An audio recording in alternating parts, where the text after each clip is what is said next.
SIR নিয়ে সবচেয়ে বড় বিপদের মধ্যে দেশের মহিলারা, আমার মা বোনেরা। কারণ আনম্যাপিং লিস্টে মহিলাদের সংখ্যাটাই বেশি।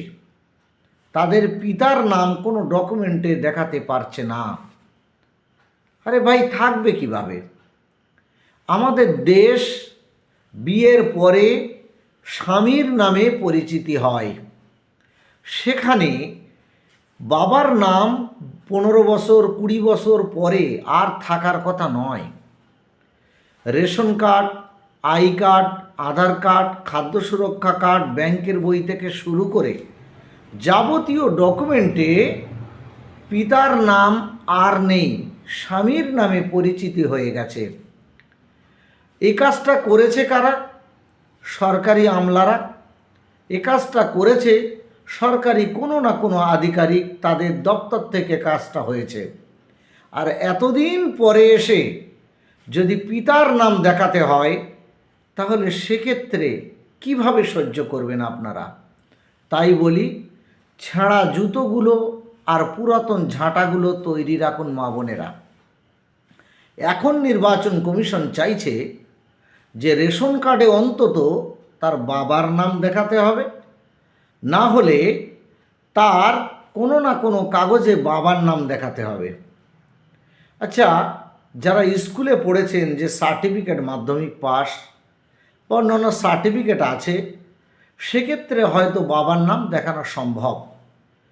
কিন্তু যারা লেখাপড়া করেনি অথবা 2-1 ক্লাস পড়েছে, যেমন আমাদের আয়লার জায়গায় অনেক সার্টিফিকেট হারিয়েও গেছে, তাদের ডকুমেন্ট টোটাল ওই আয়লার জলে সব কিন্তু তলিয়ে গিয়েছে। আজ তাদের ক্ষেত্রে কি হবে? আবার অনেক পিতা তার মাকে ছেড়ে দিয়ে চলে গেছে, সে যখন গর্ভে ছিল। বলুন তো, বাবার পরিচয় কিভাবে পাবে? অনেক মহিলাদের ক্ষেত্রে এমনও আছে যে যার বাবা মা দুটোই মারা গিয়েছে, বাবার কাগজ ও কিভাবে কবর থেকে অথবা শ্মশান থেকে নিয়ে আসা সম্ভব হবে? এক্ষেত্রে কিভাবে ওই মহিলারা প্রমাণ করবে যে এটা তার বাবা, এটা তার মা?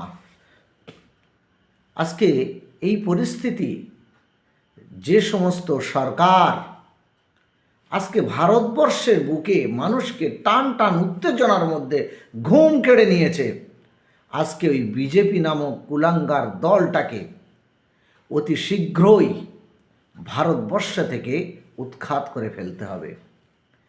না হলে আগামী দিন এমন পরিস্থিতি হবে, হিন্দু আর মুসলমান এ দেশ থেকে নিশ্চিহ্ন হয়ে যাবে। ধর্মের নামে লেলিয়ে দিয়ে যে তোমাদের কিচ্ছু হবে না, হিন্দুদের তোমাদের কোনো ভয় নেই, তোমাদের নিশ্চয়তা আছে, তোমাদের কোনো কাগজ লাগবে না। শুনে রাখুন, পাশের ঘরে যদি আগুন লাগে, ওই ঘরে আগুন আপনার ঘরটাও গ্রাস করে নিতে পারে।